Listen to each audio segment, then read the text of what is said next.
everyone. Good morning, everyone. My name is Lisa Finder, and I'm the Electronic Resources Librarian here at Hunter College, and I'm also the subject liaison for AFPRL, African History, Jewish Studies, Russian, Arabic, and Hebrew. I am joined by my colleague, Maureen Clemens, our newest Hunter librarian. This is her third week. She is the head of the Technical Services Unit in the library. And she is going to be managing my slides for me. And thank you, Maureen.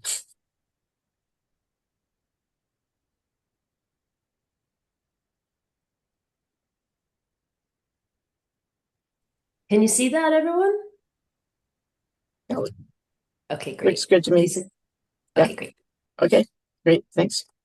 So, yeah, I'm going to be talking about, today I'm going to be talking to you about our read and publish agreements, how they fit into the open access landscape, how to use them, what to be aware of, what you need to do, and also going to talk about sharing your previously published work that is currently paywalled to make it open access. I get a lot of questions about this because of Taylor and Francis Wiley. If you did not publish it open access and do not have copyright, there are still ways to share your work and make it open access.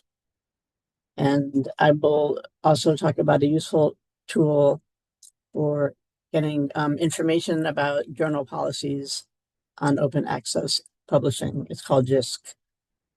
JISC, Open Policy Finder. Okay. The next slide about read and publish.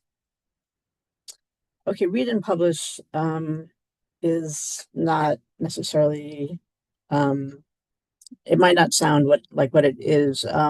It just means that with these contracts, the library pays not just for the Hunter community to read, in other words, access journal articles and package, but we're covering the cost of publishing open access, and this cost is called article processing charges, which have been a part of the open access scholarly publishing landscape for several years. And so we covered the cost for Hunter affiliated researchers who published in a particular set of journals from these publishers. Not everything the publishers publish, but I have all of the specifics in my LibGuide. The aim of the agreements is to reduce the burden of these costs on researchers. We have agreements with Cambridge University Press, Association for Computing Machinery, and American Chemical Society. Notice that these are nonprofit publishers and scholarly societies. We need to look at cost neutral agreements, being a public institution and not sometimes on a consortial level, sometimes there are big packages are negotiated and so on. Read and publish agreements in general began in about 2014, so they're really not very old, and they're also called transformative agreements, named because the idea is for them to transform the business model of scholarly publishing toward open access, to making more articles open access.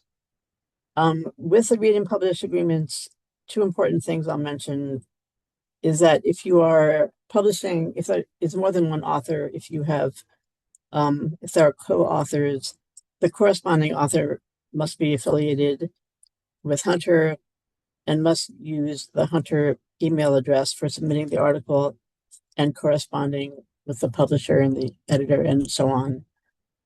And the corresponding author is not necessarily the person responsible main person responsible for the report. It's not the same thing as first author.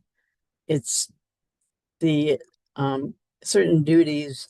Um, the corresponding author has certain specific duties that the publisher will um, articulate and must take care of certain things and the workflow of publication. So it's nothing to do with the the article of being a first author or a last author or anything like that.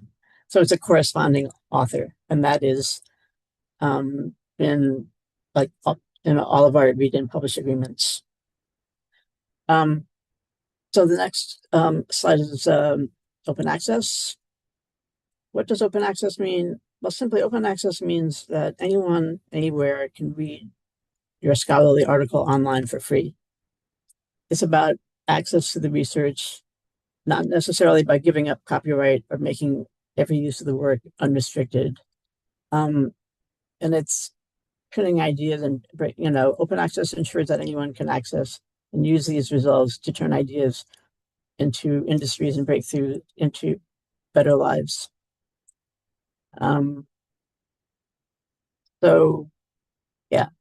For the next slide, I'm going to talk about CUNY Academic Works, our institutional repository.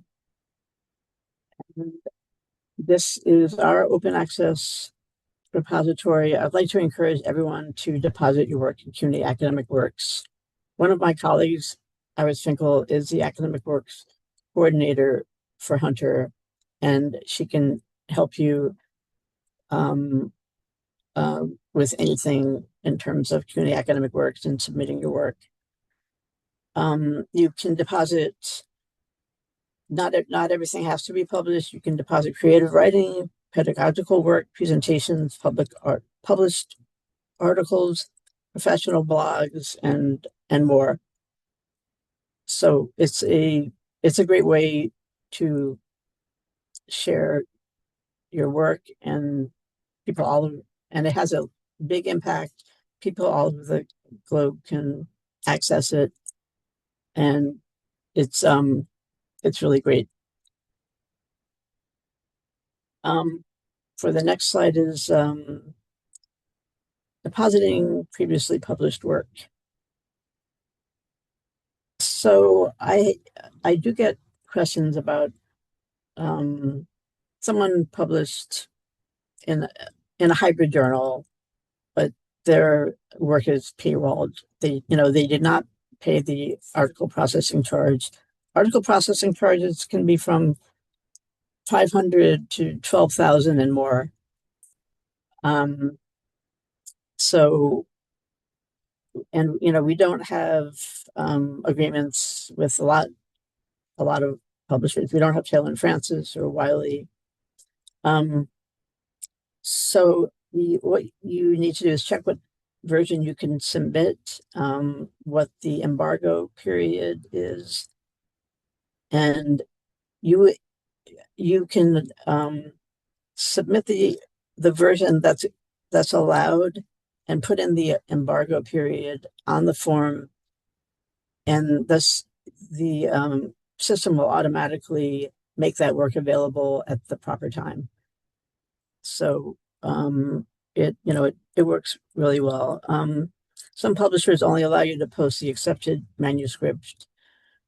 The accepted manuscript means after it was peer reviewed and accepted for publication, but before final copy editing and formatting. The ACM Association of Computing Machinery allows a version of record in an institutional repository. That many publishers only will allow the accepted manuscript. And I will go into a live demonstration of CUNY Academic Works following these slides. The next slide is shows the embargo period. This is actually a screenshot of the submission form of CUNY Academic Works, and you are required to say, does this work you're sharing have an embargo period? So that's something that you have to take into account. And like I said, it automatically takes from the date of publication. If it's 18 months, the system will release the manuscript in 18 months. The next slide is the self-archiving attribution notice that will that you need to put on manuscripts. And all of this will be, spelled out in the publisher's policies. And you will see this on articles in CUNY Academic Works. So I just thought it might be useful to know what it looks like. It's a mandatory statement placed on an author-uploaded manuscript that credits the original publisher, provides a citation, and includes a link to the final version of record. The next slide is this will tell you this will tell you what the policies are and also link to the page on the publisher website for sharing the article, what version you can share, what is required is what you can share without an APC, with an APC, and so on. It's an excellent tool to get definitive answers about publishing open access, in particular journals you may be considering. So that is the main thrust of what I wanted to say. You can go through. Okay, here is. I should put this into the chat, I think. You can do that, Lisa. Oh, okay. Okay, I'll do that in a second.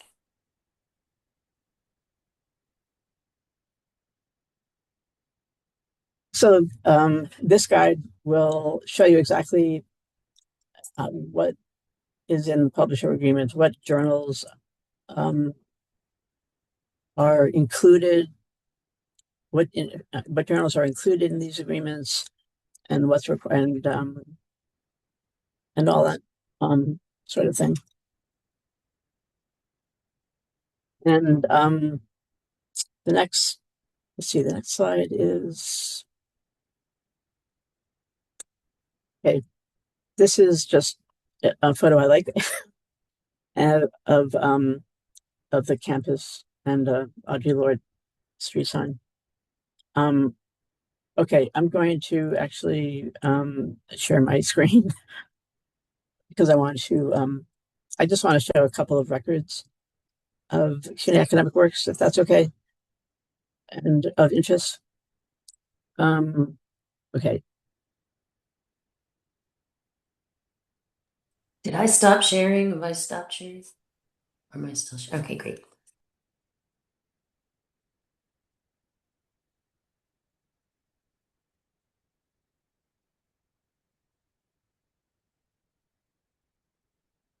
Okay.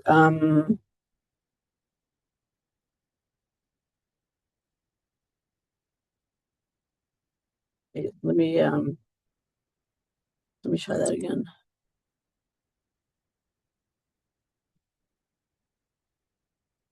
Are you seeing are you seeing CUNY Academic Works? Great.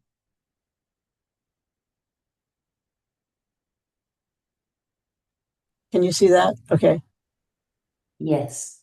Okay, great. So this is a New York City College of Technology record. In orbit, gravitational locking, and effective potential approach. So you can see that there are 3 CUNY authors, and you can see that they have under comments the statement from the publisher. The statement: the accepted manuscript will be available for release under a CC by. So this is a Creative Commons license. It is not the most liberal Creative Commons license, and it will be available after a 12-month embargo. So if you click on download, get get this. I'm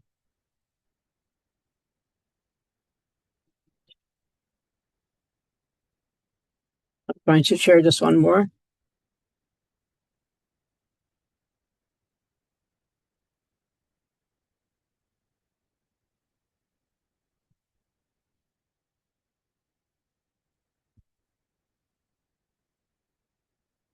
Okay, this article has it's on the well, this is the Graduate Center part of CUNY Academic Works, an empirical framework for evaluating semantic preservation using Hugging Face. And it has a Graduate Center and two Hunter College authors. And it was published January 2026. And you can see the statement here. The conference paper was originally published in et cetera, with the DOI, also with the Creative Commons attribution license. So those are two. Those are two examples, and you can see author corner, author FAQ, submission policies, submit work, etc. And I will stop sharing, and I will be happy to answer any questions. Does anyone have any questions? Yeah. Yes. You were mentioning publishers such as Taylor Francis. Now, I mean, in geography, almost all of the journals have been, almost all the associations, have been affiliated with Taylor Francis.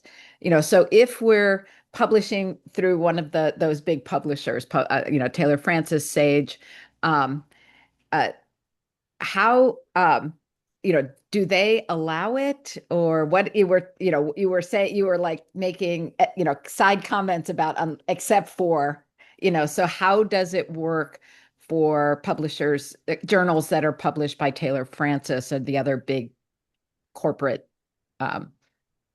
publishers? Well, I mean, I would recommend avoiding article processing charges to publish open access. And I would recommend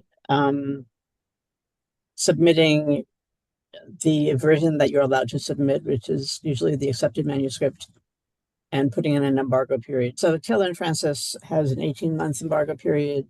Wiley has a 24-month embargo period. For science, those are for social sciences. And I think for sciences, 12 months, each journal is different depending on social sciences. Um, so yeah, the problem is like you don't have the copyright. You can't post your article. You can post the version that you submitted, but usually, you want, you can you're allowed to post that, but usually you want to post something close to the published version. So you can. It's just, you know, I I don't I don't like it when hybrid journals charge for open access. It's like you know, they get they get people twice. Um, and yeah, so if we don't have a read and publish agreement, there will likely be an embargo in place. But not every open access journal um, has charges associated with it. So keep that in mind as well. Okay, thank you. Yeah, I have a question. yeah. Talking only about journals or books are all also included in everything you said? These are only for journal articles. Oh, okay. These So Hunter transformative does agreements. support. So Open access. I don't know that much about publishing open access books. And they're not part of the read and publish agreements. oh, okay. They're a separate um a separate animal in the open access landscape. So Hunter Um, doesn't support anything with publishing books, or is there anything else I should check somewhere else about like I can look into it for you. You can contact me, and my contact is on my LibGuide. But yeah, thank you. sure. Hi, thank Hi. you. Thank you for all this information. I was wondering if this is going to be expanded further because I see American Chemical Society Publications and Association for Computing Machinery and Cambridge University Press in the read and publish agreements and article processing charges that page. But I was wondering if it will be gonna include more kind of societies and publishers like American Psychological Association or American Education Research Association or you know. It's possible. The problem is the costs. We need to make agreements that are cost neutral, and that can be hard to do with read and publish agreements because we're paying both for the subscription bundled with the publish the charges to publish. So um, it's possible that we will more in coming years, but this is all we have right now. Cambridge University Press has the most titles and the widest range of subjects. Would like to check out Cambridge University Press titles. Thank you. Let's see what else I can. The CUNY Academics Works reminder was really good, right? I had forgotten about it, but that was a really, really good reminder. And it's a good place for people to find your work as well. And then they give you like statistics, right, Lisa, about Yeah, you can downloads and see stuff. Yeah. actually what countries have accessed your work, how many times it's been downloaded. It's a really great way to share work, and it's like we're representing Hunter, and it is kind of builds our profile um, as researchers, and it it makes other people can do all sorts of things with with something you've published, and it just increases your citations. It there have been research that shows that it really increases citations of your work when you make your work available open access. So I really recommend it.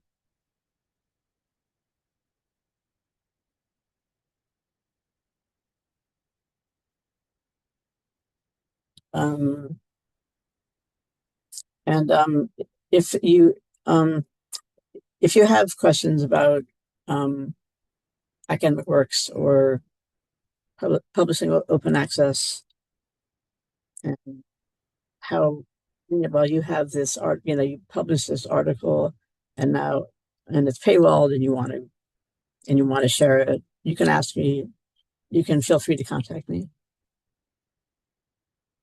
And several professors have done so, and I'm happy to help. So I I also hope love this. I also love that new library logo that you all have. That's so good. Oh, okay. So we had Hunter College Libraries had a sticker contest, and that was by a student. Maureen, are you able to like reshare your screen for on the first slide, Yeah, hold on a second. Let me pull that. if you don't mind?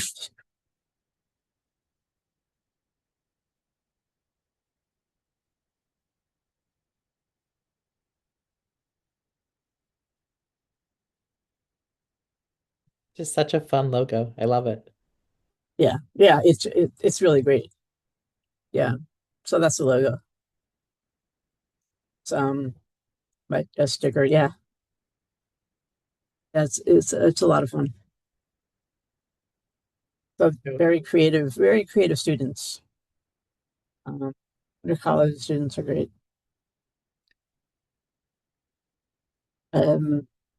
So if there is anything else or anything library related, feel free to. Sorry again, where can we find your email address? I'm going to put it in the chat, but it is on my LibGuide, but I just put it in the chat. Thank you. I'm going to put my name.